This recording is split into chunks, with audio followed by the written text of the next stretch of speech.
It's time for Pass the Mic. Here's where we bring in our favorite comedians to share their hot takes on today's most important stories and hopefully make you laugh. Today's topic, Amazon announced an update absolutely nobody asked for. Alexa can now mimic a deceased loved one's voice. That's right, Nana can tell you the weather forecast. Amanda Seales, comedian and actor starring in HBO's comedy series Insecure, joined me to weigh in.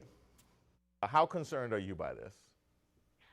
It's very sketch. I mean, listen, this is like when people were putting like the voice of deceased loved ones in Build-A-Bears. And, you know, some people found comfort from that, but I thought it was a little creepy, you know, because it's a voice from the other side, but it's in a bear that's dressed like a fireman, you know, and I don't know if that's really what that person would have wanted. To be in an Alexa, it doesn't make me trust the Alexa more. I like the robot voice because it reminds me that it's a robot, you know. I don't like, and I don't like my stuff too newfangled. Like, I don't like super HD, all that, because I'm like, no, it's a movie.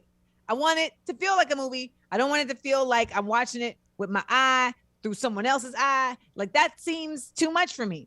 So I'm going to stick with my robot voice. I mean, I would like them to have black robot voices. Amanda, what does a black robot voice sound like? One that has a little soul to it, you know? Because we don't have that. We don't have that, but I like where you went with that, because on my levels of trust, you have strangers, then you have family and friends, like true loved ones, and then way up at the top, you got Alexa. You are at the top of trust. I don't want to go back to having to ask people's opinions on what the directions are or whether or not I got my delivery, because that's a 5 out of 10 at best. But if the robot tells me, I know it's true. You hustling backwards. Listen, I've never had an Alexa in my crib, but my mom has an Alexa. And so like we'll be on speakerphone and Alexa will chime in.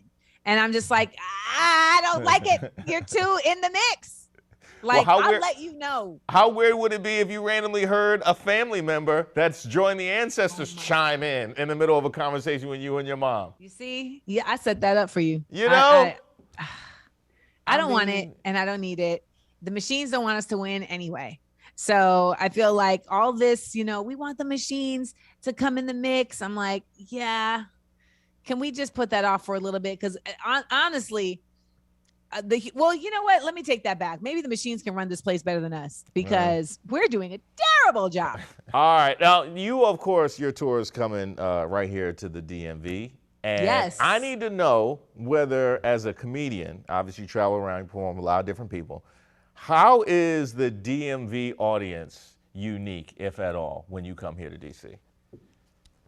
Well, I will say this. The DMV has always been like my top spot. I mean, the DMV shows me just an immense amount of love. I think one of the unique, not necessarily unique things, but one of the dope parts one of the dope parts of the DMV audience is that they're just as smart as they're ratchet. So there's a ratchetemia about the DMV audience, and it shows up and they show up because my shows are a mix of both. And, you know, we're doing this whole weekend at the Kennedy Center where I'm doing 3 different types of shows. So we're doing Smart, Funny, and Black, which is my Black pop culture comedy game show that you were on and that you participated in. And that I won. And that I won. Jamel Hill, what's good? What's good?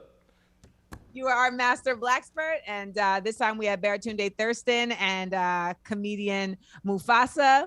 And then we have Small Doses Podcast Live, which is my podcast. We're going to be doing a live recording of that, and then I'm doing stand-up for an evening as well. So across those 3 shows, though, the DMV has always shown up, and I brought all of these things to the DMV before, and they always show up just ready, like turned, but also like intellectual, and the jokes don't go over their head. And let me tell you something, that's a beautiful thing. Hey, Amanda, very proud of you. Can't wait to see what you do at the Kennedy Center. Keep doing your thing, girl.